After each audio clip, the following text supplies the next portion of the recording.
2025 წელი. 50 წელი, რაც მე ბოლნისის თეატრთან თანამშრომლობ. ფაქტიურად აქ გავიზარდე. ძალიან მიყვარს ჩემი თეატრი და ალბათ იმიტომ შემომელია წელები. დიდი მადლობა ამისათვის შემსაყვარელ თეატრს.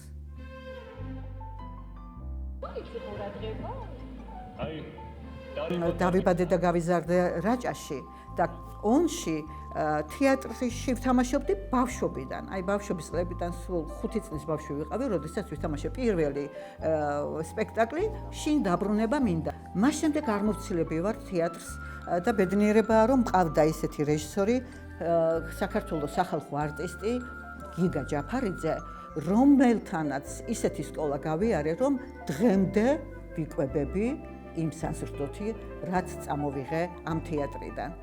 ამ თეატრში მე ვითამაშე რამდენიმე როლი და მქონდა ბედნიერება, რომ ერთ სივრცეში, სადაც იმ მონაკვეთში, სადაც მე ვთამაშობდი, ეთამაშა მედია ჯაფარიძის.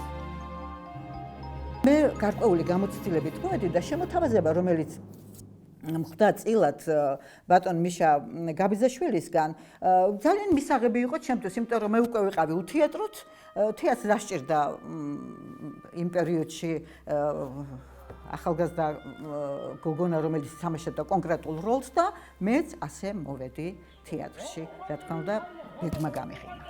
მე ვითამაშე ისეთ ადამიანებთან, აი ამ პირველი სპექტაკლის შემდეგ და ერთ-ერთი მთავარი როლი იყო კოლმეურნეობის ცხოვრებაზე იყო და ერთ-ერთი კოლმეურნეობის თავმჯდომარე ვიყავი. აი არაჩვეულებრივი ადამიანები, უბრალოდ არც კი მინდა ვინმე გამომჩას, მაგრამ რამდენიმეს მაინც დავასახელებ. ეს იყო ჯემალ ხუსკივაძე, თინა თაბაგარი, თვითონ მიშა გაბიძაშვილი ჩემი პარტნიორი იყო, ვახტანგ მიხელიძე, რესპუბლიკის დამსახურებული არტისტი, ერთ-ერთი კოლმეურნეობის თავმჯდომარე და პრინციპში ის იყო მთავარ როლში, უფრო ვიდრე მე. დიახ, ბიძინა ხუციშვილი, რომელიც ახლაც ჩვენს გვერდით არის და ძალიან მიყვარს, დიდი ხანია ურთიერთობთ. გურამ და დათო ყაველაშვილები, აკაკი ქუქჩიშვილი და ძალიან დიდი ბოდიში თუ ვინმე გამომჩა. ბუდუ ენდელაძე, ბევრი ძალიან კარგი მსახიობი დამხვდა და ისე მიმიღო ამ თეატრალურმა დასმა, რომ რა არის, მე ჩემს სახლში მეგონა თავი და დღესაც ასე მგონია რომ ჩემს სახლში.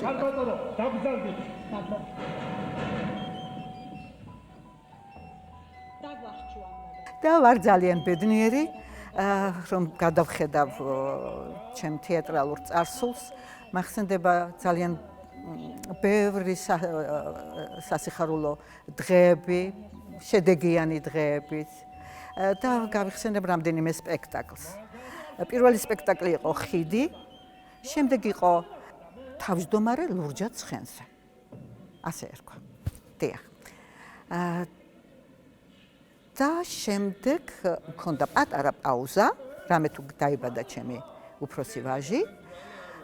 დაბრუნების შემდეგ ეს იყო 1999-1980 წლის სეზონი. ხდა ისე რომ 4 პრემიერა ვითამაშეთ. ვიდრე მე მოვიდოდი ამ სეზონზე, უკვე იყო დაწყებული ერთ-ერთი სპექტაკლი უსაშველო მაშვლები ასე ერქვა, უბრალოდ ჩემს პერიოდში მოხდა გამოშვება მისი. მზენე კერჩხლის ტყეში, ღირსეული სასჯელი, ნისლიანი დღეები. ეხლა აი ამ 4 სპექტაკლიდან 3-მა მიიღო გარკვეული ნომინაცია. 2 სპექტაკლი იყო ჩატანილი თბილისში და იქ აჩვენეს და ერთზე თვითონ იყვნენ ჩამოსულები შესაბამისი კომპეტენტური პიროვნებები, ვინც მიანიჭა გარკვეული სტატუსი სპექტაკლს. და დავდგეთ უამრავი სპექტაკლი. გუნარ პრიედეს ცისფერი, მდგმურები, სადაც მე ვითამაშე ერთ-ერთი წამყვანი როლი და ამ მდგმურებით მოგვიწიალა ესტონეთში ჩასვლა, რაღაც სახელის ცვლილების გამო აღმოვჩნდით ისეთ კარგ ფესტივალზე და ფინალი, ბოლო სპექტაკლი გვათამაშეს ჩვენ, ასე ვთქვათ, გვათამაშეს რა. და ნომინაცია ქალის როლის საუკეთესო შესრულებისათვის წამოვიღე მე. ძალიან დიდი ბედნიერებაა, როდესაც არაფერს არ ველოდით აბსოლუტურად და უცებ ესეთი შედეგი გამოიღო ჩვენმა ამ ფესტივალზე მონაწილეობა. ბევრი სპექტაკლები დაიდგა და ერთ-ერთს გამოვყოფ მხოლოდ ეს არის სახსოვარი, ომის თემაზე იყო ეს სპექტაკლი და ამ სახსოვარში თამაშობდა ჩემი უფროსი ვაჟი. მაშინ იყო სადღაც 10 წლამდე. და ესეც იყო საკავშირო ფესტივალის ეგითით ჩატარებული და ეს სპექტაკლიც გამოგვივიდა ძალიან კარგი, როგორც ბევრი სპექტაკლი და ჩამოსულმა სამხატვრო საბჭომ აი პირდაპირ ასე განგვიცხადეს, რომ აი მამოკა მერკვილაძის გამო თქვენ ხომ კარგად თამაშობთ, მაგრამ ეს რომ არ ყოფილიყო, არაფერი არ გამოგივიდოდათო და მოგვანიჭეს საკავშირო ფესტივალის ლაურეატის წოდება. ბავშვობა ბედნიერი მქონდა თეატრთან კავშირის გამო და მინდოდა რომ ის რაც მე მაბედნიერებდა და რაც მე მასაზრდოებდა, აი იგივე გამეკეთებია სხვა ბავშვებისთვის და ერთი სიტყვით თეატრის სიყვარული რაღაცნაირად გაღვივებულიყო მათ გულებში და დღეს რომ ვხედავ იმდენმა თაობამ გაიარა ჩემს გვერდით არის აი ბედნიერება რომ არ ვერც მოვთვლი არ 200-დან ზემოთ ბავშვები იცი რომ ზიან უკვე დაჯექით მახსოვს აიღეთ ციგნი ხელში ამიტომ გავხსენით თეატრალური სტუდია, სტუდიაში ვასწავლიდით მეტყველებას, მსახიობის ოსტატობას, პლასტიკას, თანამედროვე და ქართულ ცეკვებზე იყო საუბარი, ვოკალს, იგივე საგუნდო და საესტრადო სიმღერებს და შემდეგ ვინც ისეთი გამორჩეული ბავშვი იქნებოდა რომ გამოდგებოდა სპექტაკლებისთვის უკვე თეატრში გადმოყვავდა. დღესაც ეს პრინციპია. მართალია ჩვენ სტუდიელებთანაც ვდგავთ სპექტაკლებს, მაგრამ თეატრში რჩება მაინც ის, ვისაც გარკვეული შესაძლებლობები აქვს და უკეთესად შევძელით მასში გაღვივება და რაღაცის ხო თეატრისთვის საჭირო უნარჩვევების ჩამოყალიბება.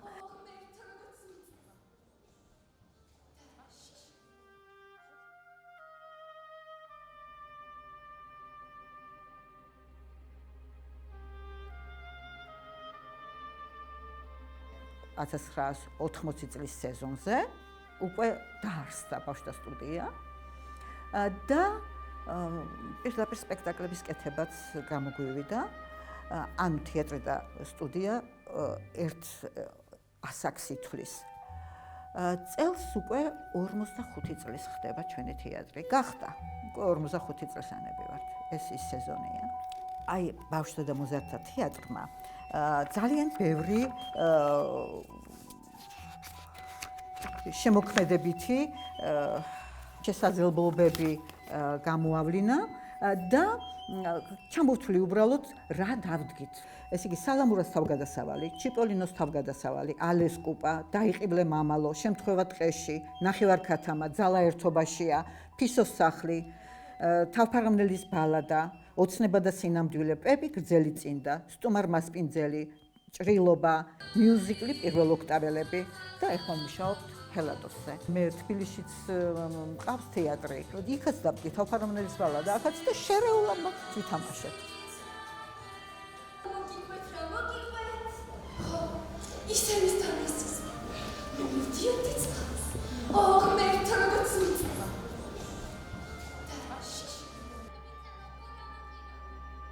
1988 წელს მოგვიწია ლატვიაში გამგზავრება. მანამდე ჩვენ გვყავდა რაინისის სახელობის ბავშვთა და მოზარდთა თეატრი სტუმრად და შემდეგ ჩვენ ფესტივალზე გავემგზავრეთ. ამაში დიდი წვლილი მიუძღვის ჩემს ახლო მეგობარს, უკვე შემდგომ რეჟისორს და კოლეგას ზურაბ ხვედელიძეს და აღმოჩნდით ასე ლატვიაში, რიგაში.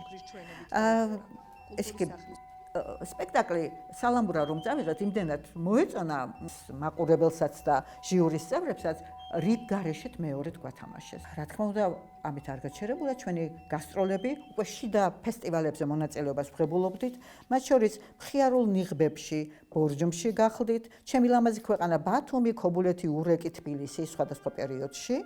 შენ ხარ ვენახი თელავის ფესტივალი, მაჩაბელა თბილისში ათუნელის თეატრში ტარდებოდა ეს ფესტივალი და რამდენჯერმე მონაწილეობა მივიღეთ და მინდა მაინც აღვნიშნო, რომ მაჩაბელას ფესტივალზე ორჯერ სამი სპექტაკლი თუ არ გასული სხვადასხვა დროს და ორი სპექტაკლიდან ფესტივალის აღმოჩენა ყველაზე მთავარი პრიზი წამოიღეს ჩვენმა ბავშვებმა. კიდევ მძიანი საქართველო, თბილისი, ქობულეთი, ურეკი, სიღნაღი, სადაც მივიღეთ მონაწილეობა და ფანტელი ბაკურიანი, აი ახლა ეს ერთ-ერთი დამადასტურებელი სახილველი ფესტივალი ჩატარდა ბოლნისში, მადაც მივიღეთ მონაწილეობა და ბათუმი 2023-ში, სადაც არ ვიცი, თუ რაიმე პრიზი იყო, ყველაფერი წამოვიღეთ.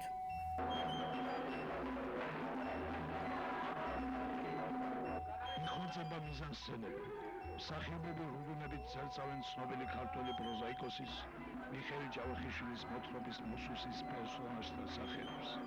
კიდევ რამდენიმე დღეს და ბოლნისის სულხან საბავარდელიანის სახელობის სახალხო თეატრის დასი ახალ თეატრალურ სეზონს მუსუსის პრემიერით გახდა. ძალიან მიყვარს ბოლნისი არა მარტო იმიტომ რომ ლამაზია, არის ბევრი ღირსშესანიშნაობები, ადამიანებმა, რომლებმაც მიმიღეს ის პატარა გოგონა 18 წლის და აი ახლა მე ძალიან ბევრი 18 წლის ბავშვი გავუშვი აქედან როგორც თეატრზე შეყვარებული ახალგაზრდა. რომ არ ყოფილიყო ადამიანთა ესეთი დამოკიდებულება, მე რა თქმა უნდა აქ ვერ გავჩერდებოდი და თბილისიდან არ არის მარტივი ჩამოხვიდე, იმუშაო და წახვიდე უკან. მაგრამ მე მიმარტივდება, იმიტომ რომ 45 წლის წინ აი ეს კედელი ტიხარი გაკეთდა, არ არსებობდა აქ კედელი, აქ შემოვედი, მე როგორც სამხატვრო ხელმძღვანელი და მალევე ბავშვთა თეატრის რეჟისორი, იმიტომ რომ იმავე წელს დაიწყო ამ ოთახმა როგორც ბავშვთა თეატრის ოთახმა მუშაობა და 45 წელია აი ამ ოთახში ვცხოვრობ. ეს ჩემი სახლია. ეს არის ძალიან დიდი ბედნიერება. მადლობა ამისთვის ბოლნისელებს.